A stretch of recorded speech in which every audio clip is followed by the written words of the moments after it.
آپ نے احمد ابن حنبل کا قول پڑھا مفتی صاحب. میں احمد ابن حنبل کی جو جی درست جی رائے ہے یزید کے بارے میں صحیح سند کے ساتھ جو ملی ہے وہ یہ کہ احمد ابن حنبل یزید کو مومن سمجھتے تھے. مومن ہونے سے تو میں بھی انکار نہیں کرتا نا. یزید مومن مومن تھا. بہمانہ یہ کہ وہ صاحب ایمان تھا. وہ جو میں نے آپ سے کہا نا کہ ہم تکفیر نہیں کرتے، نہیں یزید کو ہم آپ مومن تکفیر مانتے نہیں ہیں. کرتے ہیں. تکفیر نہ کرنا الگ بات ہے. مومن بمانا اہل ایمان تو مانتا ہوں نا، مسلمان تو مانتا ہوں. یعنی ایک ہے مسلمان ایک ہے مسلمان تو مومن. مانتا ہوں. مومن اگر اس معنی میں ہے بھائی کہ نہیں میں اس کو وہ ایک تو واضح آپ کروں. اہل تشیع کے ہاں سارے تشیع مومنین ہیں، اور باقی ہم لوگ پتہ نہیں کیا ہیں. وہ تو مومنین کی اپنی اپنی اصلاح ہے. اہل ایمان ماننے سے تو ہم انکاری نہیں ہے. میرا سوال آپ سے تھا، یہ سوال تو آپ نے میں مجھے جواب اپنے دینا تھا کہ کیا آپ ان میں کو، اس کا اپنی کتابوں سے جواب دوں گا. میں ہم اپنی کافر نہیں کتابوں سے مانتے. جواب دوں گا. ہم کافر نہیں مانتے. ہم کافر یزید کو نہیں مانتے. ٹھیک ہے. ہم کافر اس اور کو نہیں مانتے ہیں، یہ بات ٹھیک ہے. فسق میں کوئی شک نہیں ہے. یعنی ایک شخص نہیں، احمد ابن حنبل نے بلکہ ہم فرمایا ہے تو کہ جی احمد ابن حنبل کا مومن کے اوپر انہوں نے دلیل کیا دی ہے، مومن کے اوپر دلیل دی ہے کہ رسول نے فرمایا تک کہ خیر الناس کرنی ثم الذین یلونہم. یہ اس کے ایمان پہ دلیل ہے. یہ آپ عبارت اب مجھے خیر دکھائیں، عبارت پڑھیں اور میں اس کے آگے پیچھے کیا لکھا. میں آگے پیچھے سب بیان کرتا ہوں مفتی صاحب.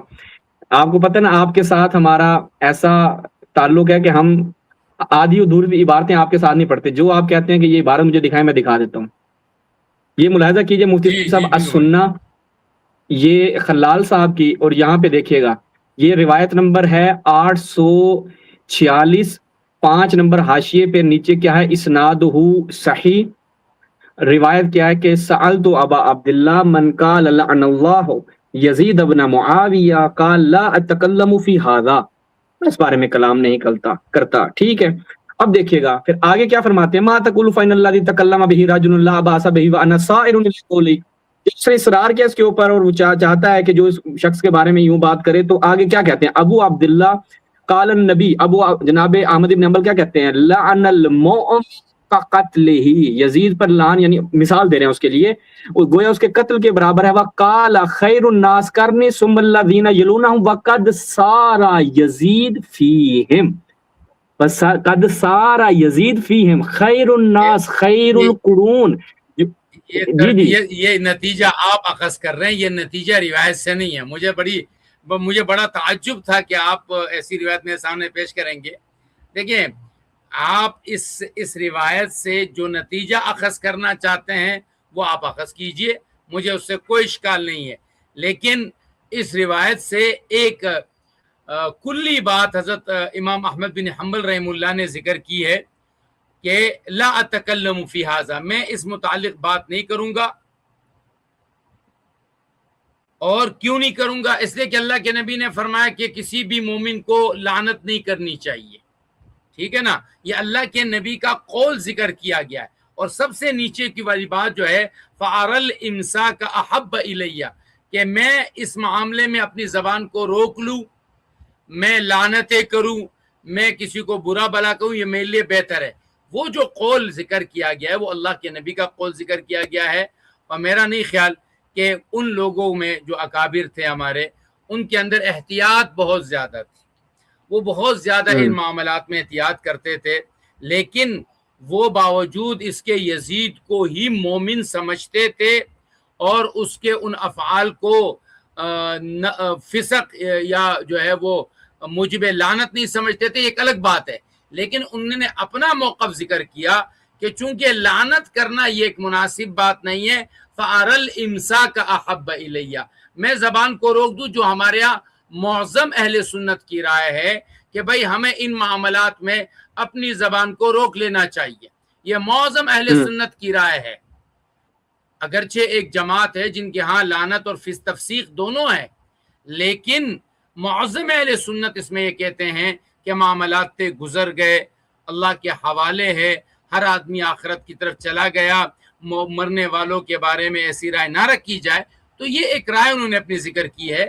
لیکن اس سے مراد یہ کہ وہ ان کو باقاعدہ مومن بمانا پکا ٹکا اہل ایمان پکا ٹکا جنتی سمجھتے تھے. یہ بات یہاں سے نکلتی نہیں ہے. یہ وہ تھوڑا جو سا احمد ابن زبردستی حنبل کر رہے صاحب ہیں. نے فرمایا، مفتی صاحب، جو احمد ابن حنبل نے فرمایا کہ خیر الناس کرنی، سب سے بہترین لوگ میرے زمانے کے لوگ ہیں، وقد سارا فیہم یزید، اس کا کیا معنی ہے؟ تو تابعین میں بہت سارے کذاب تھے، بہت سارے وضاع تھے، بہت سارے جو ہے ایسے لوگ تھے جو قتل کیے گئے. تو پھر ان کے بارے میں کیا کہیں گے؟ کیا قرنی میں سب لوگ آئیں گے؟ ما من عام وقد یخص عنہ الباس، ہر عام میں سے صحیح کچھ ہے. تخصیصات ہوتی ہے. تو یہ تخصیصات ہیں. باقی دیکھیں میں آپ کو ایک بات عرض کروں کہ میرا بھی یہ طریقہ کار ہوگا، آپ کا بھی ہوگا، کہ جب آپ کے سامنے کوئی بات آئے گی اور سابقین کے بارے میں، تو آپ ایک عمومی بات، ایک یعنی امت کو روکنے کے لیے ایک عمومی بات کریں گے کہ نہیں بھائی ہمیں ان کے بارے میں بہت زیادہ زبان درازیاں نہیں کرنی چاہیے. جیسے آپ نے ابھی پڑھا نا کہ بھائی عبدالعزیز شاہ محدث دہلوی رحمہ اللہ کا، کہ وہ فرماتے تھے صحابہ کے مابین جو کچھ بھی پیش آیا ہے ان باتوں پر زیادہ تبصرے نہ کیے جائے، کہ ان تبصروں سے سوائے نفرتوں کے نکلنے کے اور کچھ نہیں ہو سکتا. اب اہل تشیع حضرات کا جو سب سے بڑی دلیل کیا ہے کہ بھئی ہماری کتابوں میں یہ باتیں لکھی جا چکی ہیں. اب آپ کی کتابوں میں جو کچھ لکھا گیا ہے، ان لکھنے کے بعد پھر آپ کے اوپر جو اعتراضات ہوئے ہیں، آپ کے متعلق جو باتیں عام ہوئی ہے، ان باتوں کا خلاصہ کیا نکلتا ہے؟ میرے سامنے میں یہ دارالعلوم دیوبند کا ایک فتویٰ میرے سامنے ہے، جو کہ کسی نے کوئی سوال کیا ہے، تو انہوں نے کہا کہ ہمارے ہندو پاک میں اکثریت جو شیعہ ہے ان کا تعلق جو ہے وہ اثنا عشریہ سے ہے، اور ان کے ایسے عقائد جن کی بنا پر کچھ علماء نے ان کے اوپر کفر کا فتویٰ لکھا ہے. مثلا وہ قرآن کی تحریف کے قائل ہیں، وہ حضرت علی کی الوہیت کے قائل ہیں، وہ کہتا ہے جبریل نے وحی لانے میں خیانت کی، حضرت علی کے پاس لانے کے بجائے محمد کے پاس لائے. حضرت عائشہ صدیقہ کو زانیہ کہتے ہیں. اپنے 12 اماموں کے بارے میں عقیدہ رکھتے کہ وہ معصوم ہے، ان کی تد کرنا عرض ہے. اب ہوا کیا کہ جب یہ باتیں ہمارے ہاں عام ہوئی تو لوگوں نے ہر طرف سے، دونوں طرف سے اس طرح کی چیزیں عام کرنی شروع کر دی کہ جس سے سوائے نفرتوں کے کوئی چیز پیدا نہیں ہوئی. اب ہمارا اور آپ کا جو معاملہ ہے، ہماری کوشش یہ ہے کہ ہم ان نفرتوں کو اور ان چیزوں کو، یہ جیسے بھی میں نے آپ کے سامنے چیزیں پڑھی. نمبر 1، کیا آپ قرآن کے تحریف کے قائل ہیں؟ نہیں ہے. کیا آپ حضرت علی کو الہ سمجھتے ہیں؟ نہیں مطلب تقیہ تو نہیں کر رہے نا؟ نہیں، میرا تو آپ کو پتا ہے، میں تکیہ بستر کمبل کچھ بھی نہیں کرتا. اچھا، حضرت جبریل وحی لانے میں غلطی کی، آپ یہ مانتے ہیں؟ اہل سنت کے ہاں تو کی ہے. میں اہل تشیع کی پوچھ رہا ہوں.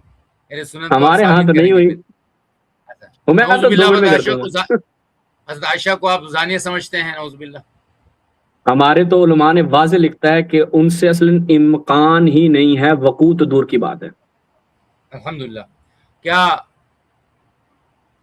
آپ کے 12 امہ جو ہے وہ، چلیں یہ تو ایک الگ بات ہے نا، معصوم ہونا، یہ تو ایک اختلافی معاملہ ہے.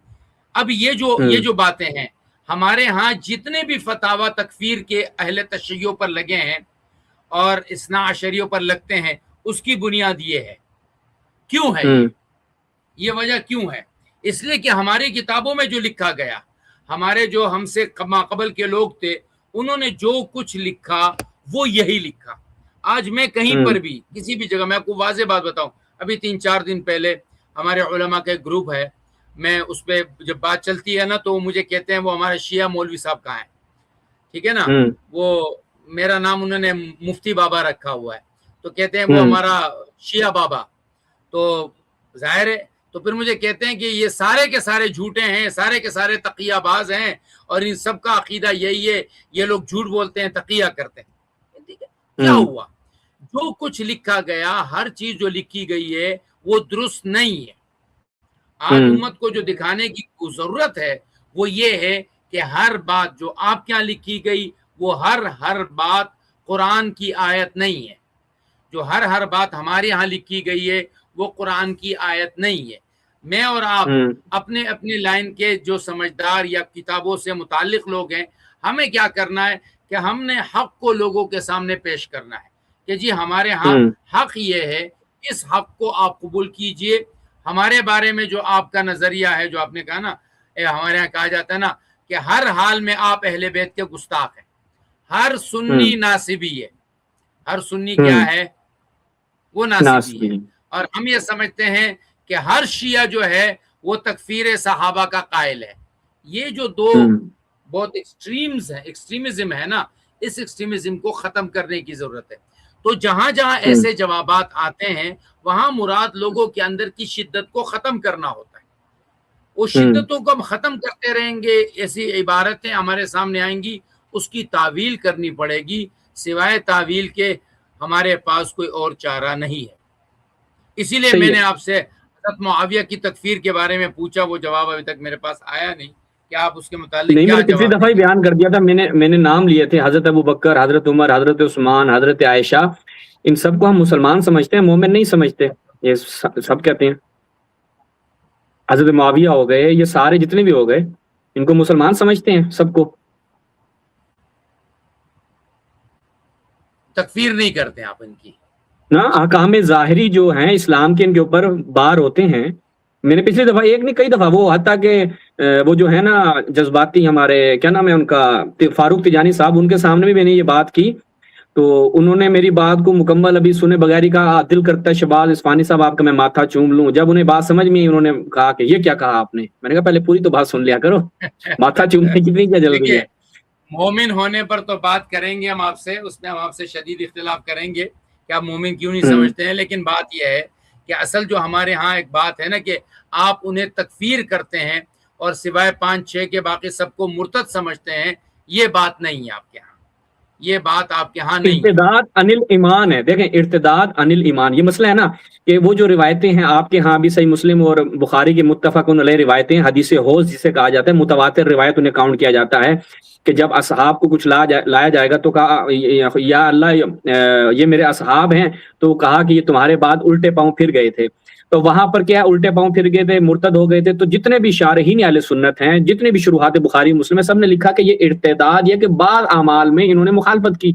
تو ارتداد کو وہ پلٹاتے ہیں، یعنی کس چیز کی طرف کہ بعض اعمال میں انہوں نے مخالفت کی اور اس کو درست انداز سے انجام نہیں دیا. تو یہاں پر بھی ہم بھی جتنے بھی ہمارے علماء سب نے لکھا ہے کہ ارتداد عن الایمان ہے، عن الاسلام نہیں ہے. ٹھیک ہے، پلٹنا الٹے پاؤں ایمان کی حالت سے، نہ کہ اسلام کی حالت سے. اب مصطفیٰ آپ کے یہ بات ہے کہ یا آپ یہ سمجھتے ہیں کہ جو خلافت اور وہ جو معاملات ہیں ان میں انہوں نے اس بات پر نہیں چلے جو آپ کے نزدیک منشأ نبوت تھی، اس پر وہ نہیں چلے. جی میں وہی عرض کر رہا ہوں.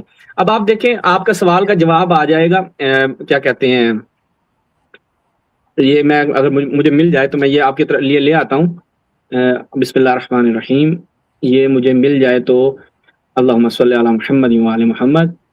خوب کہ آپ نے پوچھا معاویہ کے متعلق، اپنا یزید کے متعلق، مذہب تشیع کا. مذہب تشیع کے ہاں وہ ملعون ہے، جہنمی ہے، لعنت کا حقدار ہے، اور وہ کفر کا بھی ارتکاب اس نے کیا. اور ایسی عبارتیں اس کے حوالے سے ملتی ہیں کہ جو اس کے کفر پہ دلالت کرتی ہیں. اور امام حسین علیہ السلام کے سر اقدس کی توہین کی اس نے. ہمارے ہاں صحیح روایات ملتی ہیں جو میں آپ کی کتابوں سے بھی رکھوں گا، اپنی کتابوں سے بھی رکھوں گا. ہمارا پچھلے طے پایا تھا کہ ہم اس حوالے سے رکھیں. لیکن مفتی صاحب جو عبارت احمد ابن حنبل کی تھی وہ تھوڑی سی آپ نے صحیح فرمایا، ما من آمن الا قد خص. یہ عبارت اصول الفقہ میں آپ کے ہاں بھی ملتی ہے، ہمارے ہاں بھی ملتی ہے، اور یہ عقلی چیز بھی ہے. ٹھیک ہے، تو ہم کہتے ہیں کہ ما من آمن الا قد خص کو خود احمد ابن حنبل نے جو عبارت بیان کی نا وہ تھوڑی سی دقیق ہے. وہ کہتے ہیں کہ یزید پہ لعنت نہ کرنے کی وجہ کیا ہے کہ رسول نے فرمایا خیر الناس. جو خیر الناس ہے نا، آپ بہتر جانتے ہیں کہ لوگوں میں بہترین میرے، یعنی کیا ہے، باقی دنیا میں جتنے بھی لوگ ہیں نا سب سے بہترین وہ لوگ ہیں کہ جو میرے زمانے کے ہیں. وقد سارا فیہم یزید، یزید ان بہترین لوگوں میں سے ہے. تو ایک بات ایمان کی ہے، ایک بات اسلام کی ہے. آپ کہتے ہیں ہم اسلام کے قائل ہیں یزید کے، ہم کہتے ہیں مومن اس معنی میں نہیں تھا. ٹھیک ہے، یعنی اس کا ایمان ہے جو آپ کہتے ہیں ایمان کامل کا وہ نہیں تھا چونکہ اس نے ایسے کام کیے. لیکن احمد ابن حنبل کی جو عبارت ہے وہ اس کو اس لائن میں کھڑی کرتی ہے کہ جس لائن میں صحابہ آتے ہیں. صحابہ خیر الناس ہیں، آپ کے ہاں صحابہ خیر الناس ہیں، اور یزید کو اس میں شامل کیا۔ ایک ہے نا کہ ہم اس سے نکال دیتے ہیں، مامن آمن اللہ قد خص کیا ہے، ایک عام تھا اس سے ہم نے خاص کیا، اس کو نکالا، یہاں پر مامن عام اللہ قد خص کا قاعدہ لگے گا، لیکن ایک بندہ شامل ہے، آلریڈی شامل ہے، تو یزید وہاں پر مامن عام اللہ قد خص میں نہیں آ رہا، وہ خص میں موجود ہے، ٹھیک ہے، وہ اس عام میں موجود ہے، اس کو وہاں سے تخصیص نہیں کی گئی۔ تو لہٰذا احمد ابن حنبل کا جواب یہ تھا، ہم اس سے ایک قدم آگے بڑھتے ہیں۔ اب یزید کے متعلق ہماری جو گزشتہ بحث رکی تھی کہ امام حسین علیہ السلام کا سر اقدس یزید کے پاس بھجوایا گیا۔ مفتی صاحب چونکہ دیکھیں میں نے عرض کیا نا، میں یہ آپ کے سامنے عبارتیں رکھتا ہوں جو میں بیان کر رہا تھا کہ یزید کی مذمت میں جو بھی بیان کیا جاتا ہے وہ سب جھوٹ ہے۔ یہ آپ کے علماء کے میں 2 اقوال رکھتا ہوں آپ کی خدمت میں، اللہم صلی علی محمد و علی محمد، کہ دیکھیں اہل بیت کے ساتھ کس انداز سے، یعنی اہل بیت کے حقوق واقعا اس انداز سے پامال ہوئے کہ ان کے اوپر جو ظلم کرنے والے لوگ تھے ان کے حوالے سے بھی کچھ صحیح اسناد سے ہمیں نہیں مل سکا۔ ابھی ہم انشاءاللہ ایک قدم آگے بڑھیں گے تو تاریخی اس میں ہم آئیں گے اور وہ بھی بیان کریں گے۔ اللہم صلی علی محمد و علی محمد۔ یہ دیکھیے گا مفتی صاحب، المنار المنیر فی الصحیح والضعیف، یہاں پر کیا کہتے ہیں، یہاں پر نقل کرتے ہیں کہ وَكُلُّ حَدِيثٍ فِيهِ ذَمُّ يَزِيدَ فَكَاذِبٌ، اور اسی طرح ولید اور اسی طرح مروان بن حکم کے مذمت میں جتنی بھی روایتیں آئی ہیں ساری ضعیف ہیں۔ اچھا، اور ایک قدم آگے بڑھیں، یہ البدایہ والنہایہ آپ کی، یہ البدایہ والنہایہ ہے، تو یہاں پر کیا نقل کرتے ہیں، کہتے ہیں احادیث فی ذم یزید ابن معاویہ کلھا موضوعہ لا یصح شیء منها وَأَجْوَدُ مَا وَرَدَ مَا ذَكَرْنَاهَا عَلَى ضَعْفِ أَسَانِيدِهِ وَانْقِطَاعِ بَعْضِهِ، جو کہتے ہیں ان میں سے بہترین ہے نا وہ بھی ضعیف سندوں کے ساتھ ہے، منقطع سندوں کے ساتھ ہے، وہی کچھ بہتر ہیں، وہ ہم نے ذکر کی ہیں البدایہ والنہایہ میں۔ اس کے علاوہ کوئی صحیح سند وہ ہمارے پاس موجود نہیں ہے، یعنی یزید کا کردار صحیح سند سے مقدوس نہیں ہوتا۔ تھوڑا رک جائے، جی جی تھوڑا رک جائے، تھوڑا اس کتاب کو نہ ہٹائیں، میں اس کو ذرا پڑھتا ہوں آپ کے سامنے۔ جی۔ اول من یغیر سنتی رجل من بنی امیہ، میں نے جو آپ سے بات عرض کی تھی وہ یہی باتیں تھی کہ وہ جو دوسری رسول اللہ صلی اللہ علیہ وسلم قال لا يزال امر هذه الامه قائما بالقسط حتى يكون اول من يلثمه رجل من بني امیہ يقال له یزید۔ میرا جو انکار تھا وہ ان روایات سے، تو الحمدللہ آپ نے جو کتاب پیش کی ہے اس کتاب کے اوپر کی جو عبارتیں ہیں اس میں یہ بات موجود ہے کہ یزید کے متعلق روایات وہذا منقطع بل معضل سندے، وہ کہہ رہا ہے، وہ تو خود ابن کثیر کہہ رہا ہے، جو بیان میں نے کی ہے نا وہ انقطاع اور ضعف اسناد کے ساتھ پھر بھی بہتر ہے، موضوع نہیں ہے۔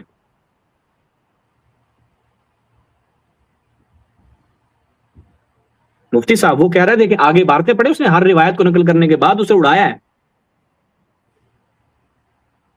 میں آپ سے عرض کر رہا ہوں کہ جو انکار ہمارے ہاں روایات وہ یزید کے ذم کا ہے، وہ اللہ کے نبی سے کوئی روایت ان کے اس کے ذم کے بارے میں ثابت نہیں ہے، ٹھیک ہے، یہ بات میں بھی آپ سے، البتہ ہمارے اکابر نے کیا لکھا ہے وہ تو اس بارے میں بالکل واضح ہے کہ ہم یزید کو لا نحبہ ولا نتولاہ، بلکہ بعضوں نے تو یہاں تک لکھا ہے کہ عبداللہ ابن حنظلہ الغسیل جو کہ واقع حرہ کے جو رکن رکین تھے، انہوں نے کیا کہا تھا، واللہ ما خرجنا عن یزید حتی خفنا ان نرمی بالحجارۃ من السماء انہ رجل ینکع امہات الاولاد والبنات والاخوات ویشرب الخمر ویدع الصلاۃ۔ الفاظ تو یہ سارے کے سارے ہمارے پاس موجود ہے۔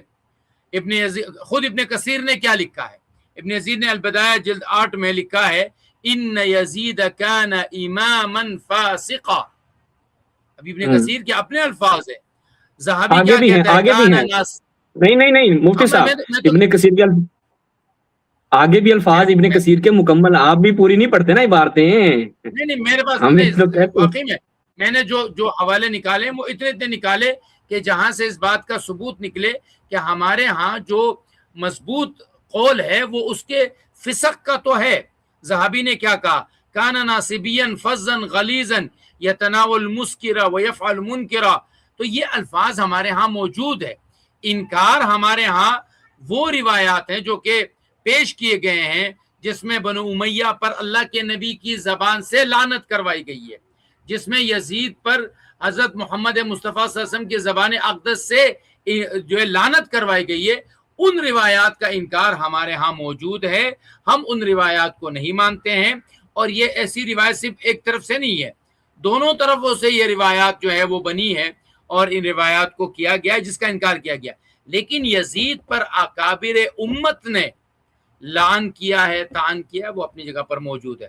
بہرحال آپ نے یزید کے لعن متعلق کی جو بات خاموشی کیوں ہے مفتی صاحب؟ لعن نہ کرنے کی وجہ کیا ہے؟ وہ بھی تو آپ کے علماء نے بیان کیا ہے نا، لعن نہ کرنے کی وجہ جو بیان کی گئی ہے وہ اگر آپ بتا دیں، ورنہ میں آپ کی کتاب سے دکھا دوں گا۔ نہیں، آپ بتائیے نا، میں سن لیتا ہوں، پھر میں آپ کی تصدیق کرتا ہوں۔ ابن کثیر فرماتے آپ بھی ہیں، جو ہے نا ابن کثیر وہ فرماتے ہیں، تیجانی صاحب کی طرح گڑبڑ کرتے رہتے۔ ابن کثیر فرماتے ہیں کہ اس پر لعنت کو جائز کر، اور دوسروں نے اس سے روکا، اس بارے میں اسی کہا کہ لعنت اس کے باب یا کسی صحابی کی لعنت کا ذریعہ نہ بن جائے، اس وجہ سے یزید پہ لعنت کو روکا ہے، اور جو کچھ اس سے صادر ہوا اسے انہوں نے برے تصرف پر محمول کیا ہے، یعنی یہ کہ اس نے تعویل کی ہے، غلطی کی ہے، یعنی یزید نے غلطی کر دی ہے، مسٹیک ہوگی، سوری سر، تو اس لعنت نہ کرنے کی وجہ صحابہ پہ لعنت نہ چلی جائے،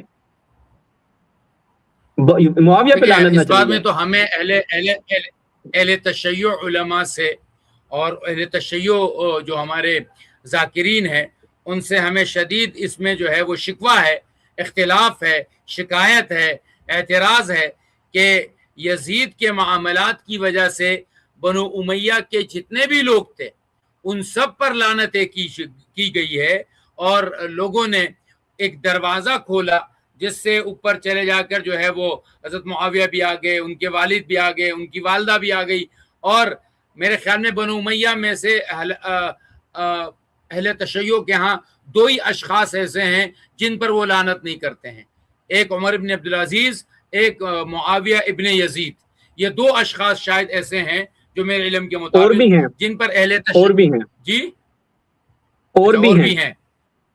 اچھا، بہرحال میرے علم کے مطابق یہ دو افراد زیادہ مشہور ہیں جن کے اوپر لعنت نہیں ہوتی، ورنہ تو تمام بنو امیہ پر لعنت کے دروازے کو یزید کے دروازے سے کھولا گیا ہے، تو اس لیے یہ منع جو کیا گیا کہ کہیں ایسا نہ ہو کہ ایک یزید پر لعنت شروع ہوتی ہے تو پھر اس کے باپ پر بھی جاتی ہے، دادا پر بھی جاتی ہے، دادی پر بھی جاتی ہے، پورے بنو امیہ کو جو ہے وہ قردہ اور خنازیر کے جو ہے وہ صف میں شامل کیا گیا۔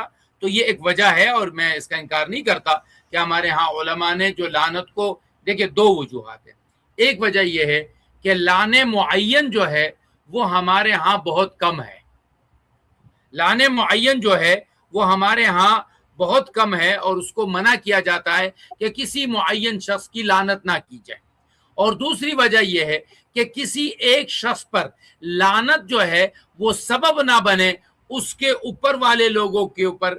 اسی لیے ہم جب صحابہ رضوان اللہ اجمعین کے مابین جو ایک ان کے مابین اختلافات ہوئے، اب دیکھیے آپ کسی بھی اہل سنت سے پوچھیں گے کہ آپ یہ بتائیے کہ حضرت علی رضی اللہ تعالیٰ عنہ کے ساتھ جتنے معاملات ہوئے، تین مختلف گروہ ان کے سامنے آئے، حضرت عائشہ کا گروہ، حضرت معاویہ کا گروہ اور خوارج کا گروہ، تو کیا ان تینوں گروہ جو مقابل علی آئے تھے علیہ الصلوۃ والسلام اور رضوان اللہ اجمعین، تو آپ کیا سمجھتے ہیں؟ اہل سنت کہیں گے تینوں گروہ ان کے مقابلے میں حق پر نہیں تھے، ٹھیک ہے، حق پر نہیں تھے، یہ بات ہر اہل سنت کہے گا۔ اب آپ اس کے آگے پھر کہیں گے کہ آپ کو چاہیے ان پر لعنت کریں، آپ کو چاہیے ان کو برا بھلا کہیں، تو اہل سنت اس چیز سے پہ رک جاتے ہیں کہ دیکھیں لعن سے اور پھر لعن معین سے وہ منع کرتے ہیں، لیکن میں یہ ضرور سمجھتا ہوں کہ یزید کی ذات کو ہم کبھی بھی مبرہ نہیں سمجھتے ہیں، یزید کو اس کی صفائی نہیں ہے، صفائی ان کی اس کی وجہ سے اوپر والوں کی ہے۔ صحیح، دیکھیں میں جواب دیتا ہوں مفتی صاحب کی باتوں کا سپیڈ سے، اور پھر موضوع کی طرف بھی واپس آتے ہیں۔ یزید کی وجہ سے ہم معاویہ کو برا بھلا کہتے ہیں، یہ بات تو 100% غلط ہے، حضرت معاویہ خود کفیل ہیں اس چیز میں، ٹھیک ہے، تو ہم یزید کی وجہ سے نہیں کرتے، ٹھیک ہے، یہ اس کا مختصر جواب ہو گیا ہم شیعوں کے نزدیک نا، مختصر جواب ہو گیا، میں اس کو کھولنا نہیں چاہتا۔ تو اس معاملے میں حضرت معاویہ، حضرت ابو سفیان، ہند اور یہ جتنے بھی باقی افراد ہیں وہ خود کفیل ہیں، وہ یزید کو سہارا لینے کی ہمیں ضرورت نہیں ہے، الحمدللہ وہ خود ٹیلنٹڈ افراد تھے۔ اب آ جائیں یزید کی جانب. جی السلام علیکم. جی جی جی